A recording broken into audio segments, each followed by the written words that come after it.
Hello दोस्तों, मैं आशु सिंह आपका आपके YouTube चैनल गुरुकुल पाठशाला में एक बार पुनः स्वागत करता हूं।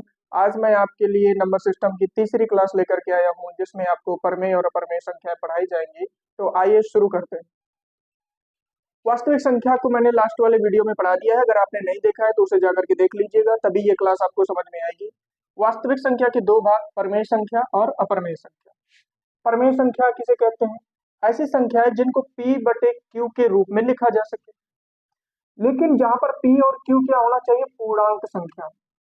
P और Q कैसी संख्या हो? पूर्णांक संख्या हो।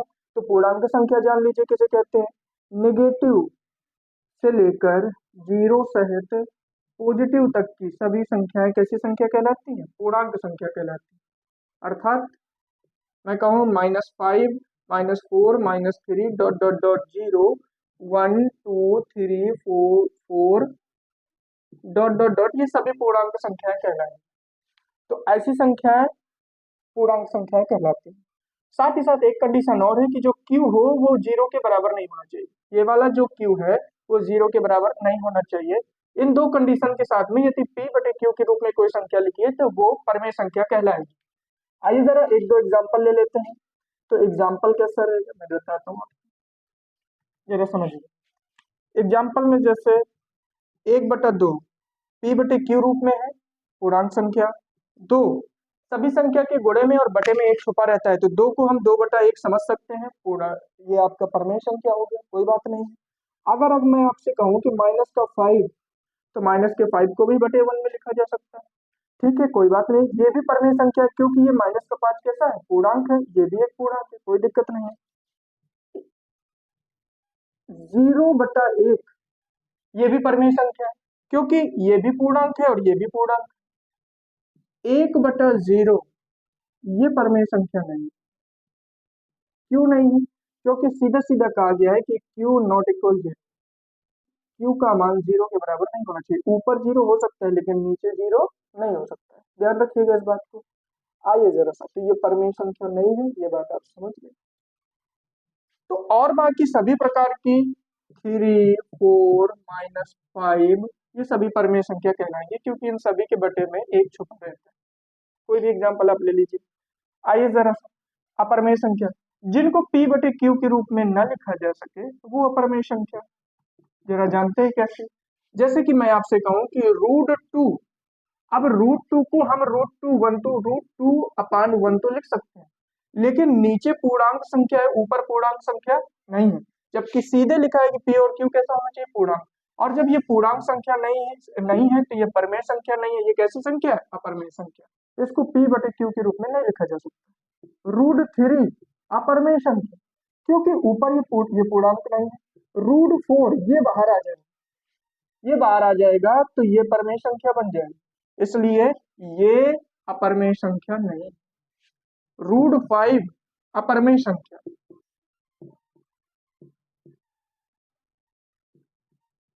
√7 ये सभी अप्रमेय संख्याएं होंगी। और भी मैं यदि एग्जाम्पल लूं इधर पर, तो 2 + √2 अप्रमेय संख्या। छठवां, √5 + √2 ये सभी अप्रमेय संख्या, क्योंकि इनमें ऐसी संख्याएं सम्मिलित है जो पूर्णांक नहीं है, और पूर्णांक नहीं है तो हम उसे P/Q के रूप में नहीं लिख सकते हैं। तो ऐसी सभी संख्याएं अप्रमेय संख्याएं कहलाती हैं। मैं समझता हूं कि आपको प्रमेय और अप्रमेय संख्या समझ में आ गई होगी। आइए जरा क्लास को आगे बढ़ाते हैं। आपने पढ़ ली प्रमेय और अप्रमेय। आइए अब प्रमेय संख्या के दो भाग होते हैं, इसको भी जान लेते हैं। प्रमेय संख्या का पहला भाग है भिन्नात्मक, दूसरा भाग है पूर्णांक संख्या। तो पूर्णांक संख्या मैंने आपको बता दी है कि नेगेटिव इनफाइनाइट से लेकर के जीरो सहित पॉजिटिव इनफाइनाइट तक सभी संख्याएं पूर्णांक संख्या कहलाती है। भिन्नात्मक संख्या, जिनको भिन्न के रूप में लिख सके, यानी अंश बटे हर के रूप में लिख सके, ऐसी सभी संख्याएं कैसी संख्या कहलाएंगी? भिन्नात्मक संख्याएं कहलाएंगी। मैंने आपको मोटी मोटी सभी संख्याएं पढ़ा दी हैं, एक ही साथ में आपको सारी संख्याएं संकलित करके दिखा रहा हूं। आइए दोस्तों, तो जानते हैं हमने कितनी संख्याओं को अभी तक जाना है, उनके बारे में देखिए। सम्मिश्र संख्या, सम्मिश्र संख्या के दो भाग, वास्तविक संख्या, काल्पनिक संख्या, ये सब मैं आपको पढ़ा चुका हूँ। फिर वास्तविक संख्या के दो भाग, अप्रमेय और प्रमेय संख्या। फिर प्रमेय संख्या के दो भाग, भिन्नात्मक और पूर्णांक संख्या। यहाँ से भी क्वेश्चन बनते हैं, कैसे? ध्यान से देखिए और मैं आपको बता रहा हूँ। अपना पूरा फोकस यहाँ पे करिए। सम्मिश्र संख्या के दो भाग, क्या सभी वास्तविक संख्या सम्मिश्र संख्या होंगी? तो हाँ। क्या सभी काल्पनिक संख्या सम्मिश्र संख्या होंगी? तो हाँ। लेकिन क्या सभी सम्मिश्र संख्या वास्तविक होंगी? तो नहीं। क्या सभी सम्मिश्र संख्या काल्पनिक होंगी? नहीं, क्योंकि सम्मिश्र संख्या में तो ये भी आता है और ये भी आता है। क्लियर बात है? ऐसे ही अगर आप जाने, क्या सभी अपरमेय संख्या वास्तविक होंगी? तो हाँ। क्या सभी परमेय संख्या वास्तविक होंगी? तो हाँ। अब उल्टा, क्या सभी वास्तविक संख्या परमेय होंगी? नहीं। क्या सभी वास्तविक संख्या परमेय होंगी? नहीं। इसके ये भाग हैं, तो ये भी हो सकता है, ये भी हो सकता है। जैसे ही सभी लग गया कि सभी वास्तविक संख्या अपरमेय होएगा? नहीं होएगा। सभी वास्तविक संख्या परमेय होएगा? नहीं होएगा। ऐसे ही इसमें, क्या सभी परमेय संख्या भिन्नात्मक होंगी? तो नहीं होंगी। क्या सभी परमेय संख्या पूर्णांक होंगी? तो नहीं होंगी। उल्टा, क्या सभी पूर्णांक संख्या परमेय होंगी? होगी। क्या सभी भिन्नात्मक संख्या परमेय होंगी? होंगी। ध्यान से वीडियो को दो दो बार देख लीजिएगा और आराम से स्पीड धीमी करके सुन लीजिएगा। कंफ्यूजन नहीं होना है, यहाँ से क्वेश्चन बहुत सारे बनते हैं। मैं सारी संख्याओं को पढ़ा चुका हूँ और एक बार मैंने पूरा सामने लेकर के इन क्वेश्चनों को क्लियर करने का प्रयास किया। आइए आगे संख्याओं को जानते हैं, ये बात यहाँ से कंप्लीट होती है। ये छोटी छोटी संख्याएं रहेंगी। पूर्ण संख्या, जीरो से लेकर के 1 2 3 इनफाइनाइट तक। इनफाइनाइट का मतलब अनंत तक। प्राकृतिक संख्या, प्राकृतिक संख्या क्या होती है? तो एक से लेके इनफाइनाइट, अनंत तक। एक से स्टार्ट हो तो प्राकृतिक, जीरो से स्टार्ट हो तो पूर्ण संख्या। कोई बात नहीं। सम संख्या, सम संख्या क्या है? दो से विभाजित। ऐसी संख्या जो दो से कटे, कटे या विभाजित हो, समझ लीजिएगा। तो विषम संख्या क्या है?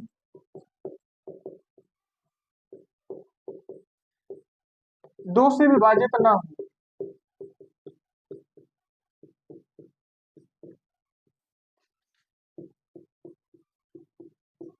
अब दो से विभाजित सम संख्या का उदाहरण यदि मैं दूं, तो आप कोई भी संख्या ले लीजिए जो दो से विभाजित हो, जैसे 2 4 6 8, ये सभी संख्या दो से विभाजित होंगी। दो से विभाजित ना हो 1 3 5 7 9, ये सभी दो से नहीं कटेंगे। इसके बाद में यदि मैं आगे बात करूं भाज्य संख्या,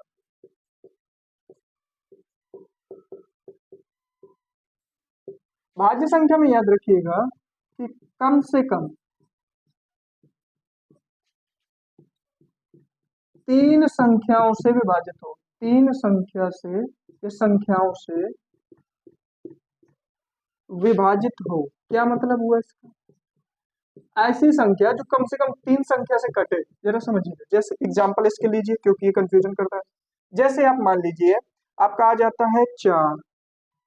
4 किस किस से कटेगा? एक तो एक से कटता है, दो से भी कटता है और 4 से भी कटता है। भाज्य संख्या हो गई। अब आप मान लीजिए क्या 5 होगी तो 5 नहीं होगा, 6 होगा, क्योंकि 6 देखिए एक से भी कटेगा, 6 दो से भी कटेगा, 3 से भी कटेगा और 6 से भी। तो ये 4 से कट रहा है, तो कम से कम 3 से कटे, उससे ज्यादा चाहे जितने से कट जाए, ये सभी संख्या कैसी कहलाएंगी? भाज्य संख्या कहलाएंगी। क्या 9 भाज्य संख्या होगी? अब देखिए 9 विषम संख्या है, लेकिन क्या भाज्य होएगी? तो बिल्कुल, देखिए एक से कटेगा, 3 से कटेगा, 9 से कटेगा, तो ये तीन संख्याओं से कट रहा है, तो ये भाज्य संख्या होगी। कंफ्यूजन नहीं होना। अभाज्य संख्या जान लीजिए कि अभाज्य संख्या क्या होगी। नोट करते जाइएगा, नोट्स बनाते जाइए, ये आपकी तैयारी के लिए बहुत ही हितकर है। मैं छोटी छोटी चीजों को क्लियर करते चल रहा हूँ। अभाज्य संख्या क्या होती है, जरा समझिएगा बात को। अभाज्य संख्या,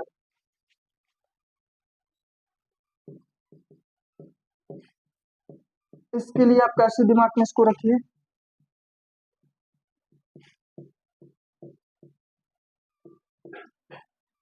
बस इतनी बात रखिए, जो स्वयं से और एक से कटे, ऐसी संख्या अभाज्य संख्या होगी। बाकी कुछ दिमाग में न रखिए। एग्जाम्पल ले लीजिए, जैसे 2 अभाज्य संख्या है, एक से भी कटेगा, दो से भी कटेगा। अब यहीं पर एक बात ध्यान रखिएगा, एक अभाज्य संख्या नहीं है, क्योंकि वो सिर्फ एक से ही कटेगा। तो वो स्वयं से और एक से कटना चाहिए, कम से कम दो से, अधिकतम दो संख्याओं से कटना चाहिए। जरा ध्यान दीजिए, दो हो गया, तीन अभाज्य संख्या है, पांच अभाज्य संख्या है, सात अभाज्य संख्या है, लेकिन नौ अभाज्य संख्या नहीं। ये विषम संख्या है, अभाज्य संख्या नहीं है, ध्यान रखना है आपको। 11 अभाज्य संख्या है। ऐसे करके आप जितने चाहे एग्जाम्पल्स आगे बढ़ा सकते हैं, कोई बात नहीं। सम संख्या हो गया, विषम संख्या हो गया, भाज्य संख्या हो गया, अभाज्य संख्या हो गया, और भी कोई संख्या बची है तो और कोई संख्या नहीं बची। मैंने सारी संख्याएं आपको समझाने का प्रयास किया है, और यहाँ से नंबर सिस्टम का संख्याओं का वर्गीकरण आपका कंप्लीट होता है। कोई भी बात नहीं समझ में आई हो तो आप कमेंट बॉक्स में जरूर डालिएगा, मैं आपके लिए और बेहतर तरीके से समझाने का प्रयास करूंगा। आइए स्टार्ट करते हैं, महत्वपूर्ण तथ्य को जानते हैं थोड़ा सा। जानिए कुछ बातें जो कि आपके एग्जाम में बार बार पूछी जाती हैं। एक नंबर से क्या बात बार बार पूछी जाती है? एक ना तो भाज्य है और ना ही अभाज्य संख्या है, ये बात नोट करिएगा। दूसरी बात, दो के लिए क्या जानकारी जरूरी है? दो सबसे छोटी अभाज्य और सबसे छोटी सम संख्या भी, ध्यान रखना है। दो जो है वो सबसे छोटी अभाज्य संख्या है और सम संख्या भी है। दो को छोड़कर, यदि दो को हम छोड़ दें तो सभी अभाज्य संख्याएं कैसी होंगी? विषम संख्या होंगी। कोई भी अभाज्य संख्या लिखिए, विषम संख्या होगी दो को छोड़ करके। अब यहीं से अगर एक बात और निकल के आती है कि सभी विषम संख्या अभाज्य संख्या नहीं होगी, लेकिन सभी विषम संख्याएं जो होंगी वो अभाज्य संख्या नहीं होंगी। जैसे समझ लीजिए 9 एक विषम संख्या है लेकिन 9 अभाज्य संख्या नहीं है, इसीलिए अभाज्य संख्या तो विषम होंगी लेकिन सभी विषम संख्याएं अभाज्य नहीं होंगी। चलिए ठीक है, अगली बात क्या है? पाई एक अपरिमेय संख्या है, ठीक है, लेकिन यदि पाई का मान इस तरीके से लिखा होगा 10/7 तो ये कैसा हो जाएगा? परिमेय संख्या हो जाएगी। अगली बात जानिए, रूट के अंदर यदि नेगेटिव चिन्ह लगा है तो संख्या कैसी होगी? काल्पनिक होगी। जैसे ये देखिए, रूट के अंदर चिन्ह लगा है, संख्या काल्पनिक होगी, लेकिन रूट के बाहर यदि नेगेटिव चिन्ह लगा हो तो संख्या कैसी हो जाएगी? वास्तविक हो जाएगी। देखिए, रूट के बाहर चिन्ह लगा है तो संख्या कैसी हो गई? वास्तविक हो गई। इतनी बात आपकी क्लियर हुई? इसे बिल्कुल नोट कर लीजिएगा, ये आपके बहुत ही काम की चीज है। बार बार यहाँ से क्वेश्चन बन रहे हैं। मैं आपको एक जानकारी और देना चाहूंगा। जानकारी देने से पहले मैं आपसे दो क्वेश्चन पूछ लेता हूँ, इसे आप लोग कमेंट बॉक्स में इसका उत्तर दीजिएगा। आशा करूंगा जरूर जरूर आप लोग उत्तर देंगे। देखते हैं जरा पहला क्वेश्चन,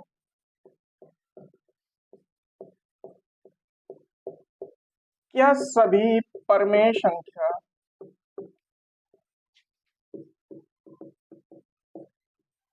वास्तविक संख्या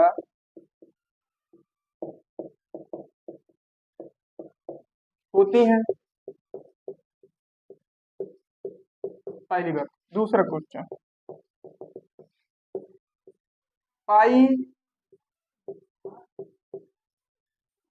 कैसी संख्या है? मतलब पाई कैसी संख्या है आपको बताना है। जितनी संख्या मैंने बताई है वास्तविक है कि परमेय है कि अपरमेय है कि सम्मिश्र संख्या है, ये बताना है आपको कि पाई कैसी संख्या, ठीक है। अब जरा जानकारी ले लीजिए आप लोग। आगामी भर्ती आने वाली है बिहार की जूनियर की, बीपीएससी 6 to 8 की वैकेंसी आ रही है, टीचर वैकेंसी की। ये लगभग 31,000 के समथिंग, लगभग 31,000 वैकेंसी पदों पर ये भर्ती आएगी। इसकी तैयारी यहीं से करवाई जाएगी। जो लोग भी इस भर्ती को देखने की आशा रखते हैं या उम्मीद लगाए बैठे हैं, वो सभी मैथ के इस सेशन को जरूर देखते जाएं। जितने भी वीडियो मैं डाल रहा हूं वो सब इस दृष्टिकोण से आपके बिल्कुल लाभदायक होंगे, रामबाण की तरीके काम करेंगे। सभी वीडियो को आप क्रम से देखते चले जाइए, ठीक है। इस भर्ती की पूरी तैयारी यहाँ से करवाई जाएगी, मुफ्त एकदम फ्री तैयारी करवाई जाएगी, कोई चार्ज नहीं, ठीक है। ध्यान रखिएगा, फ्री तैयारी। ज्यादातर सारे सब्जेक्ट यहाँ पे डाले जाएंगे। अभी तो मैथ चल रहा है तो ये सारी मैथ आप क्लास सेशन से देखते चले जाइए। जो लोग नेगेटिविटी से भर चुके हैं, उनको लगता है कि कुछ नहीं हो सकता है, उनके आसपास का माहौल नकारात्मकता से भर चुका है, उन्हें ताने बहुत सारे मिल रहे हैं, तो जरा मेरी बात को ध्यान से सुनिए, आप लोग मोटिवेट रहिए। दो लाइनें मैं उनके लिए भी बोलना चाहूंगा कि अंत का भी अंत होता है। समझिएगा मेरी बात, अंत का भी अंत होता है, अंत कहाँ अनंत होता है। पतझड़ एक घटना है, 12 महीने कहाँ बसंत होता है। सबके जीवन में अच्छे बुरे दिन आते हैं, लेकिन जो लोग प्रयास करना बंद कर देते हैं वो बस बुरे दिनों में ही फंस के रह जाते हैं। उनकी जीवन सिर्फ एक नकारात्मकता से भर जाती है। इसलिए आप नकारात्मकता में भी सकारात्मक रहिए और अपने लक्ष्य की ओर हर पल बढ़ते रहिए। एक दिन ऐसा आएगा जब आपको सारी वो चीजें मिल जाएंगी जो आप सोच करके बैठे हुए हैं। इस क्लास को मैं यहीं से समाप्त करूंगा। नमस्कार, धन्यवाद।